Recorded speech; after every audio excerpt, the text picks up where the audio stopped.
Boa tarde, pessoal. Na aula de hoje recordaremos algumas coisas importantes sobre a função do segundo grau. Primeiro, função do segundo grau é toda função que tem x ao quadrado. O maior expoente é o 2. O maior expoente da incógnita, né, é o 2. Quer dizer, se tiver x ao cubo, aí não é do segundo grau, é do terceiro grau. Aí já está fora desse domínio aqui. E se não tiver o x ao quadrado, tiver só x elevado a 1, aí é do primeiro grau. Então, tem que ter exatamente o x ao quadrado, ou seja, toda função escrita na forma f de x é igual a ax ao quadrado mais bx mais c, sendo que o a aqui tem que ser diferente de zero, ou seja, ele não pode eliminar o x ao quadrado. O b e o c podem ser zero. Se o c for zero, é uma função de segundo grau sem o termo independente, só tem o a e o b. Se o b for zero, ela é uma função do segundo grau que só tem o x ao quadrado e o termo independente.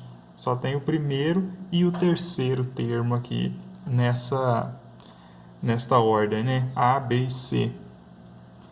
E ela pode ter o b e o c iguais a zero, só ter o ax ao quadrado, não tem problema. Só o a que não pode ser zero. Tem que ter um x ao quadrado aqui. A, B e C são chamados coeficientes, né, desta função aí do segundo grau. A é o coeficiente que multiplica o x ao quadrado, B multiplica x e C é o termo independente. Não tem x do lado dele, nem x ao quadrado, só ele lá, né? Termo independente. Para a gente fazer o valor da função do segundo grau, é como na função do primeiro grau. F de 1, você troca o x por 1. F de 2, você troca o x por 2, ou seja, quando eu falo valor da função, é quando eu dou um valor para x e encontro o resultado disso aqui, ou seja, eu encontro o f de x, eu encontro o y. Então, eu dou um valor para x, acho um valor para y. Um valor para x, acho um valor para f de x. Isso é o valor da função. Zero da função é a interseção do gráfico com o eixo x. Assim como lá na função do primeiro grau, o zero da função é onde o gráfico intersecta o eixo x do plano cartesiano. Então, o zero da função ocorre naquele valor de x que faz com que isso aqui seja zero. Ou seja, faz com que f de x seja zero, faz com que y seja zero. Então, para a gente encontrar o zero da função, a gente faz ax ao quadrado mais bx mais c igual a zero.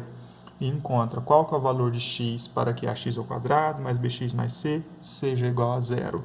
Uma das possibilidades para achar o zero da função é a fórmula de Bhaskara, onde nós teremos delta, que é b ao quadrado menos 4 vezes a vezes c, e o x, que é menos b, mais ou menos raiz quadrada do delta, que você já encontrou aqui, dividido por 2a, onde a, b e c, a, b aqui, são os coeficientes da equação, e o delta é esse delta que você já achou aqui.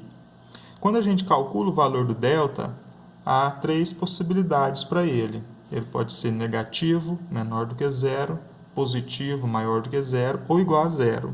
Se ele for negativo, não existe solução real, ou seja, x não pertence aos reais. X é um número complexo. Se for igual a zero, existe só uma raiz real. O gráfico da função intersecta o eixo x em um único ponto, no vértice da parábola. Exatamente, o vértice da parábola está sobre o eixo x.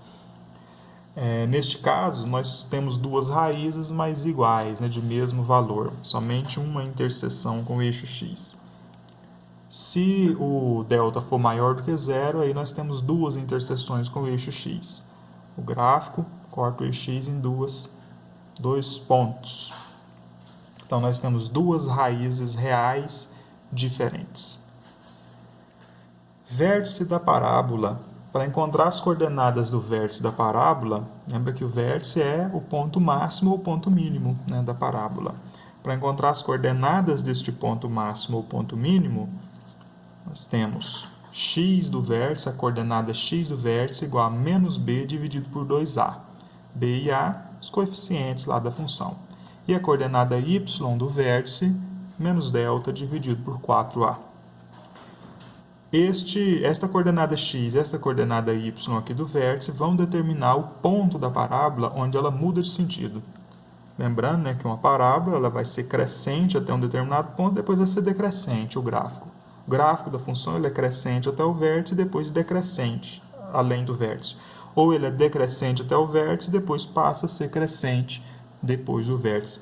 Então, o vértice ele é o ponto onde a função muda, né, de crescente para decrescente ou de decrescente para crescente. É o ponto máximo quando ela é crescente, depois passa a ser decrescente. Ou o ponto mínimo, quando ela vai diminuindo, diminuindo e de repente começa a aumentar. Se a concavidade for voltada para baixo, ou seja, se o A for menor do que zero, A negativo, aí nós temos ponto máximo. O vértice da parábola é o ponto máximo. Ele tem essas coordenadas aqui, ó, menos b sobre 2a para x e menos delta sobre 4a para o y. Se o A for positivo, o coeficiente A aqui, ó, o coeficiente A que determina, né, a concavidade para baixo ou para cima. Se o coeficiente A é negativo, carinha triste, parábola com concavidade voltada para baixo. Se o A for maior do que zero, se o A aqui for positivo, carinha feliz, concavidade da parábola voltada para cima. Neste caso aqui tem ponto mínimo.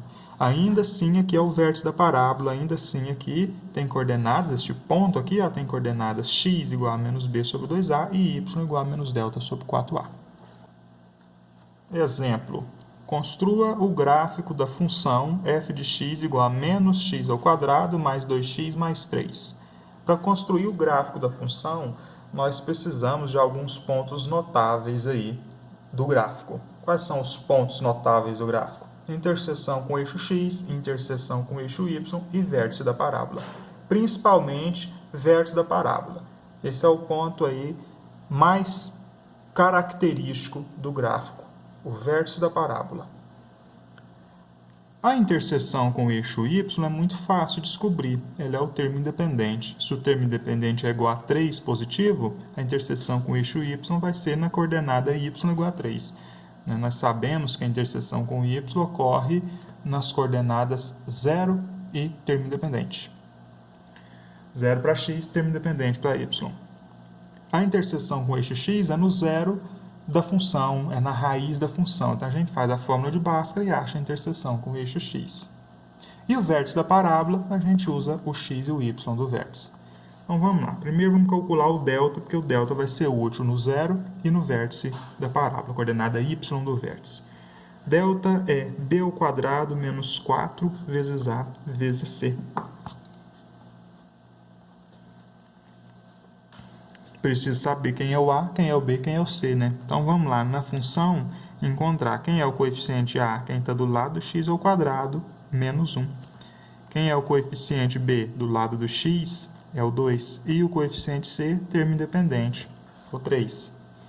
Então, vamos lá, calcular o delta. B é quem? É 2, então vai ficar 2 ao quadrado, menos 4 vezes A, olha o A lá, ó, menos 1, vezes C, olha quem é o C, 3.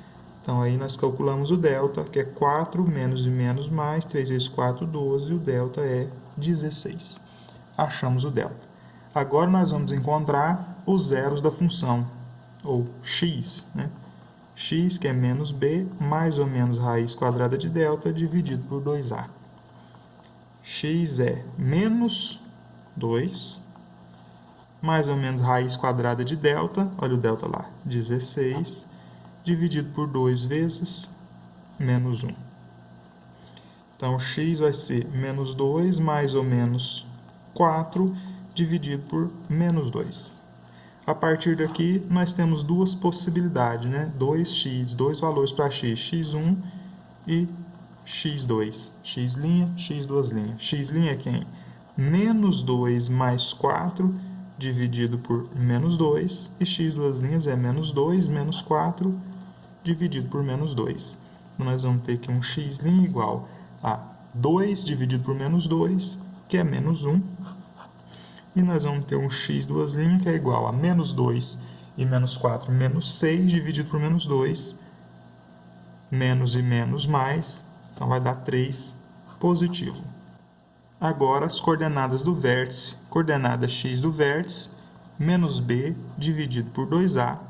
Então, coordenada x do vértice é menos 2 dividido por 2 vezes menos 1. X do vértice é menos 2 dividido por menos 2, x do vértice é 1. e o y do vértice, que é menos delta dividido por 4a, menos delta, que é 16, delta aqui, ó, 16, é menos delta. Então, o oposto do 16, menos 16, dividido por 4a. 4 vezes menos 1. O y do vértice vai ser menos 16 dividido por menos 4. E o y do vértice é 4. O que nós encontramos aqui? Nós encontramos uma interseção com o eixo x. Então, nós encontramos um ponto daqui, ó, que é menos 1 e 0. Nós encontramos outra interseção com o eixo x, que é o ponto 3 e 0. Interseção com x, y é 0, né? Nós encontramos o vértice da parábola, que tem coordenada x igual a 1 e coordenada y igual a 4. E temos mais um ponto aqui, que é a interseção com y. Qual que é a interseção com y? Quando x for igual a 0. Então, é 0 para x e 3 para y, que é na coordenada y igual ao termo independente. Bom, se eu estou falando que x é 0, quer dizer, interseção com y, basta eu trocar o x por 0 aqui que a gente vai chegar no termo independente. Ó. 0 ao quadrado é 0, 2 vezes 0 é 0, 0 mais 0 é 0, 0 mais 3, 3. Então, nós encontramos aqui a coordenada y igual ao termo independente, quando a coordenada x é 0. Esses 4 pontos aqui que nós encontramos, né, interseção com eixo x, outra interseção com x, com eixo x, vértice da parábola, interseção com eixo y, são suficientes para a gente representar o gráfico. Só colocar esses pontos no plano cartesiano e traçar uma curva que conecte todos eles. Interseção com eixo x, menos 1 e 0. Então, 0 para y e menos 1 para x. Menos 1 está bem aqui, este ponto aqui que nós estamos falando. A outra interseção com x, 3 e 0. 1, 2, 3. Então, nós estamos falando deste ponto aqui. Depois vem o vértice da parábola, 1 para x e 4 para y. 1 para x está aqui. 1, 2, 3, 4 para y ali. Então, nós estamos falando deste ponto aqui. E, por último, a interseção com o eixo y, que é 0 e 3, no ponto de coordenada 0 e 3, e este ponto bem aqui. Observe que o gráfico desta função tem concavidade voltada para baixo, como mostra aqui o coeficiente a igual a menos 1. Ele intersecta o eixo y na coordenada 3, é o que nos indica esse termo independente aqui, ó. Ele vai levantar o gráfico, vai fazer o gráfico se mover para cima ou para baixo, conforme o valor da sua interseção com o eixo y. E quem que movimenta o gráfico nesse sentido, da direita para a esquerda? Isso aí é o termo independente, o b, porque o b indica a coordenada x do vértice. Ó. O b está lá na coordenada x do vértice. Então, o valor do b que vai indicar a coordenada x do vértice, se ela vai deslocar para a esquerda ou para a direita no gráfico.